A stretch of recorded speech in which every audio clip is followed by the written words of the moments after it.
ଟିନା ଜଣକ ନା ଟିନା କଣ ଟିନା ଟିନା ଦି ଜଣ ଥିଲେ ହେଲା ଦି ଜଣ ଇନା ଟିନା କଣ କରୁଥିଲେ ଗାଁ ଗାଁରେ ବୁଲି ବୁଲୁଥିଲେ ଦେଖିଛ ନା ନାହିଁ ଘରେ ଘରେ ଆସିକି ବିଲେଇ ପଶି ଖାଇ ଦିଅନ୍ତି ନା ଦିନେ ଏମିତି କଣ କରୁଥିଲେ ନା ବିଲେଇ ମାନେ ବୁଲିତେ ବୁଲିତେ ତାଙ୍କୁ ଭାରି ଭୋକ ଲାଗିଲା ସେମାନେ କଣ କରିବେ କିସ କରିବେ ଦେବି କଣ କରିବେ କହିକି ଯାଉ ଯାଉ ଦେଖିଲେ ଜଣକା ଘରେ ପିଠା ବନା ହେଇକି ଅଛି ହେଲା ସେ ଫାଙ୍କାରେ ବିରିଛନ୍ତି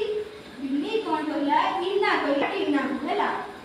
କହିଲା ଚାଲ ଆମେ ସେଟା ଚୋରି କରି ଆଣିବା ନେଇକି ଖାଇବା ଆଉ ଇନା ପିଠା ଦେଖିଲା ଟିନା ଯାଇକି ପିଠାଟା ଚୋରି କରିକି ଆଣିଲା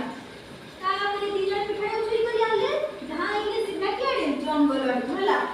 ଯାଇକି ଜଙ୍ଗଲ ପାଖରେ ସେ ଗଛଟା ପାଖରେ ପହଞ୍ଚିଗଲେ ଯେ ଗଛରେ କିଏ ରହୁଥିଲା ମାଙ୍କଡ ସେଇ ଗଛ ତଳେ ଦି ଜଣ ବସିଛନ୍ତି ଯାଇକି ଟିନା କହୁଛୁ ମୁଁ ଦେଖିଲି ପିଠା ଟିନା କହୁଛୁ ମୁଁ ଦେଖି ଚୋରି କରିକି ଏତେ କଷ୍ଟ କରିକି ନେଇକି ଆସିଲି ଦି ଜଣ ଭିତରେ ଝଗଡ଼ା ଲାଗୁଛନ୍ତି ଟିନା କହୁଛୁ ମୁଁ ବେଶୀ ପିଠା ଖାଇବି ଟିନା କହୁଛୁ ମୁଁ ବେଶୀ ପିଠା ଖାଇବି ଦି ଜଣଙ୍କ ଭିତରେ କିଏ ଖାଇବ ବେଶୀ ପିଠା ଦି ଜଣ ଝଗଡ଼ା ଲାଗିଛନ୍ତି ତାପରେ କଣ କରିବେ ଭାବିକି ଦେଖିଲେ ଦି ଜଣ ଗଛ ଉପରେ ଗୋଟେ ମାଙ୍କଡ ଖାଇ ବସିଛି ସେମାନେ କଣ କହିଲେ ମାଙ୍କଡକୁ କହିଲେ